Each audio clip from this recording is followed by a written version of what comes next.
Hello viewers, this is doctor Wahid Baig from Jaipur, India. आइए आज बात करते हैं एक और यूनानी दवा के बारे में, एक और मुफ्रत दवा, एक और सिंगल ड्रग, एक और हर्बल मेडिसिन के बारे में। दम्मुल अखवैन, दम्मुत्तनैन, दम्मुस्साबान, ये अरबी नाम है इस दवा के। फ़ारसी में इसको खून सिया वशा कहते हैं, बिल्कुल वैसे ही जैसे फ़ारसी में हंसराज को परसिया वशा कहते हैं, उसी तरह से दम्मुल अखवैन को खून सिया वशा कहते हैं। हिंदी और संस्कृत में इसको रूपरस, रंगव्रत या हीरादोखी कहते हैं। और अक्सर औरतों की दुनिया में फीमेल्स इस लफ्ज़ का ज़्यादा इस्तेमाल करती हैं, इसीलिए इसको खून खराबा भी कहते हैं। इनफैक्ट दम यानी खून होता है, अखवैन यानी भाई, भाइयों का खून, भाइयों की प्लूरल है, ये भाइयों की जमा है, भाई की जमा है भाइयों, तो भाइयों का खून इसका अर्थ निकलता है। अगर हम इसका अर्थ निकालें अरबी का उर्दू में तो ये इस तरह से, चूँकि ये बहुत लाल रंग की खून जैसी होती है बिल्कुल, इसीलिए दम्मुल अखवैन या खून खराबा जैसे नाम दिए गए हैं इसको। इसका मिजाज सर्द व खुश्क तीसरे दर्जे में होता है, हालांकि थोड़ा सा कहीं कहीं इख्तलाफ है कि इसके सर्दी और खुश्की थोड़ी कम है या ज़्यादा है, लेकिन बहरहाल ये बहुत सर्द खुश्क होता है। इतना सर्द खुश्क होता है कि अगर आप इसको थोड़ी देर हाथ पे रखेंगे तो हाथ की स्किन सिकुड़ने लगती है, क्योंकि स्किन को कॉन्ट्रैक्ट करने का बहुत अच्छा काम करता है। ये जाहिर सी बात है, टिश्यूज़ को कॉन्ट्रैक्ट करता है तो जो खून बहता है उसको रोकता है, इसीलिए ये एक बहुत ही अच्छी सर्द खुश्क दवा है। लेकिन इसके बारे में हम और बात करेंगे, जैसे कि हमारा एक तरीक़ा है। पहले हम इसके बारे में जानकारी लेंगे, आइडेंटिफाई करेंगे, इसको प्रैक्टिकली देखेंगे इसको, उसके बाद आगे की बात करेंगे। तो आइए देखते हैं दम्मुल अखवैन। देखिए व्यूवर्स, ये दम्मुल अखवैन, इसका कलर ध्यान दीजिए, डार्क मैरून कह सकते हैं आप इसको।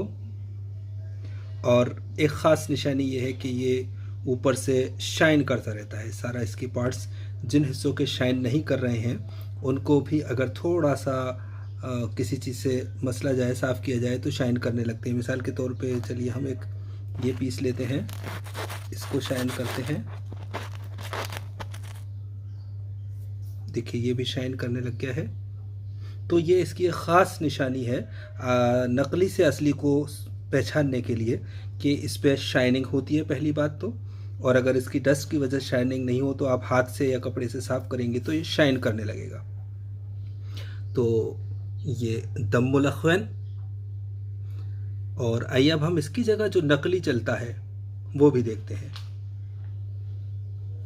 ये नकली है, तो आप एक तो इसमें शाइनिंग नहीं होती, एक बात। इसको अगर रगड़ेंगे मसलेंगे तो भी बहुत सारे क्रैक्स नज़र आएंगे और उतनी शाइनिंग नहीं आएगी जो शाइनिंग इसमें है।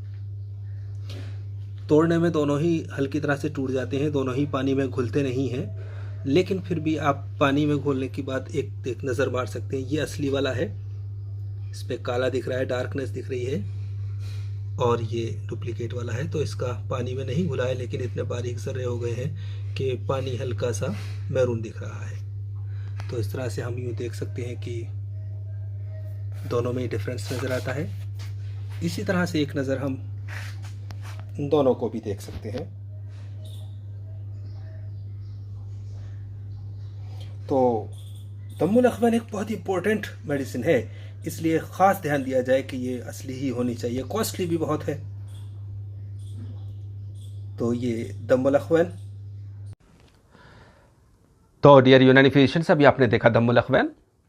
दम्मुल अखवैन के भी बहुत सारे फ़वाइद हैं, जैसे कि बहुत सारी दवाओं के होते हैं, लेकिन हर दवा का कुछ ना कुछ ख़ास होता है, कुछ ख़ास फ़ायदे होते हैं। तो इसका सबसे अहम फ़ायदा है, खून को रोकता है, जरियान को रोकता है, सैलानुद्दम को रोकता है, यानी कि हेमोरेज को रोकता है। कहीं से भी खून आ रहा हो, चाहे नाक से, मुंह से, या पेशाब के रास्ते, या मेनोरेजिया हो, या बवासीर का खून हो, या एनोरेक्टल ब्लीडिंग हो, किसी भी तरह का ब्लीडिंग, कहीं से भी हेमोरेज अगर हो रहा है, ब्लीडिंग अगर हो रही है, तो उसको ये रोकता है। इसकी मकदार खुराक 1 ग्राम से 4 ग्राम तक होती है, हालांकि 1 ग्राम खूब होता है।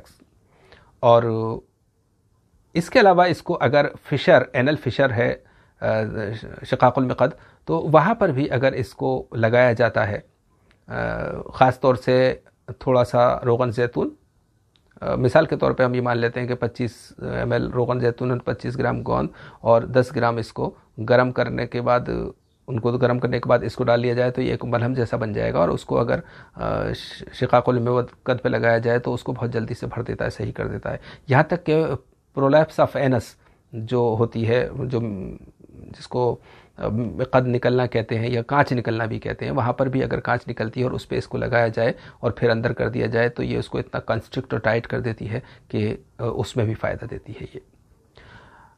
इसका जो मुज़र है ये अक्सर गुर्दे और फेफड़ों को मुज़र होती है खुश्की की वजह से। तो चूँकि यहाँ पे हमेशा एक रतूबत रहनी चाहिए, ये उसको खुश्क करती है, थोड़ी नुकसान होती है। तो ऐसे मामलात में हम जब हमें ज़्यादा दिन के लिए थोड़े बहुत दिन देनी होती है तो ऐसी बात नहीं होती है, लेकिन अगर कहीं हमें लंबे टाइम तक चलानी होती है तो उसमें अलग से या इसके साथ गोंद कतीरा या गोंद बबूल शामिल कर देते हैं। ब्लीडिंग को रोकने के लिए द बेस्ट मेडिसिन में से है। इसके बहुत सारे नुस्ख़ात होते हैं जिनमें ये शामिल किया जाता है, और मुझे कहना पड़ता है कि लाजवाब रिज़ल्ट्स होते हैं, बहुत ही